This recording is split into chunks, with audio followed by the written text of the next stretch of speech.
नमस्कार, स्वागत है आपका खास मुलाकात में। और आज हमारे साथ स्टूडियो में मौजूद हैं इंटरनेशनल मोटिवेशनल स्पीकर और फेमस मैनेजमेंट गुरु विवेक बिंद्रा जी। नमस्कार सर, स्वागत है आपका। सर, टाइम मैनेजमेंट आज की जनरेशन की जरूरत है।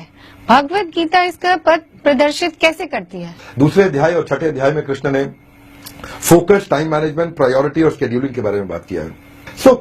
जो टाइम मैनेजमेंट है वो टाइम मैनेजमेंट नहीं है, वो प्रायोरिटी मैनेजमेंट है। टाइम मैनेजमेंट में दो बड़े हिस्से होते हैं, एक होता है प्रायोरिटी और एक होता है शेड्यूलिंग। प्रायोरिटी मतलब आपकी दिशा और शेड्यूलिंग मतलब आपका दशा। प्रायोरिटी मतलब आपको जाना कहां है और शेड्यूलिंग का मतलब क्या है, उसके लिए क्या क्या करना है। अगर आपकी दिशा गलत है और आपकी मेहनत बहुत अच्छी है तो कभी लाभ नहीं होगा। If you are willing to travel towards east and you are travelling at the highest speed towards west, there is no use. What's the use of running toward the wrong direction. तो जो time management है उसमें मैंने एक पूरी किताब लिखी है, Bloomsbury is one of the best publishers in the world, उनके साथ मेरी किताब भी छापी गई है on secrets on planning and time management. Time management के लिए बहुत जरूरी चीज क्या है? आपका गोल सेटिंग होना। कृष्ण भगवत गीता में कहते हैं व्यवसाय आत्मिका बुद्धि एकह कुरु नंदन। कृष्ण बताते हैं गीता के अंदर कि आपका व्यवसाय और आत्मिका, व्यवसाय मतलब मैं एक मोटिवेशनल स्पीकर हूं, आत्मिका मतलब विवेक बिंद्रा। यहां पे व्यवसाय मतलब आप टेलीविजन एंकर हैं, आप प्रेसिडेंट हैं A to Z न्यूज में, और आत्मिका मतलब मिस सुनीता। सो व्यवसाय और आत्मिका, जब आप और आपका व्यवसाय यानी कि आप और आपका KRA एक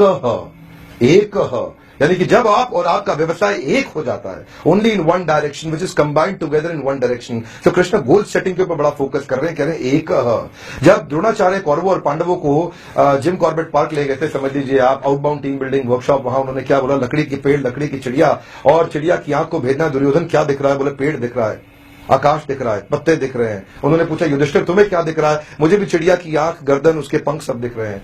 भीम बोले मुझे आम दिख रहे हैं, लेकिन केवल अर्जुन थे जो क्या बोले? मुझे आम नहीं दिख रहे गुरुदेव, केवल चिड़िया की आंख दिख रही है। और क्या दिख रहा है? बस चिड़िया की आंख दिख रही है। और क्या दिख रहा है? और कुछ नहीं दिख रहा है। अरे अर्जुन, मैं तुम्हारा गुरु, तुम्हारे सामने खड़ा हूं, तुम्हें मैं दिखता हूं, क्षमा चाहता हूं गुरुदेव, आज आप भी नहीं दिख रहे हैं, बस चिड़िया की आंख दिख रही है। तो कृष्ण इस तरह के फोकस की बात करते हैं, फोकसली फोकस, व्यवसाय आत्मिका बुद्धि एक कुरुनंदन, ओनली इन वन डायरेक्शन, बहुशाखा ही अनंतश्च। जो शाखा मल्टी ब्रांच इंटेलिजेंस उसको काटते हैं, तभी एक फोकस पे काम करेंगे। टाइम मैनेजमेंट, टाइम अपने आप ऑप्टिमाइज हो जाएगा। टाइम उसी समय ऑप्टिमाइज हो जाएगा जब आप केवल फोकस प्रायोरिटीज पे काम करेंगे। अगर आपने टाइम को बहुत बचा लिया लेकिन आपने प्रायोरिटी अचीव नहीं करी तो लाभ नहीं होगा। सो कृष्ण भगवत गीता में कहते हैं टाइम मैनेजमेंट के लिए सबसे पहला फाउंडेशन है आपका गोल क्लियर होना चाहिए। वो चिट्ठी जिसपे एड्रेस नहीं लिखा है वो कहां जाएगी? कहीं नहीं। An envelope without an address, where does it go? Nowhere. A ship without a rudder, where does it go? Nowhere. You without a goal, where do you go? Nowhere. तो कृष्ण क्या कहते हैं? टाइम तब मैनेज करिए जब आपके पास पहले goal setting हो जाए।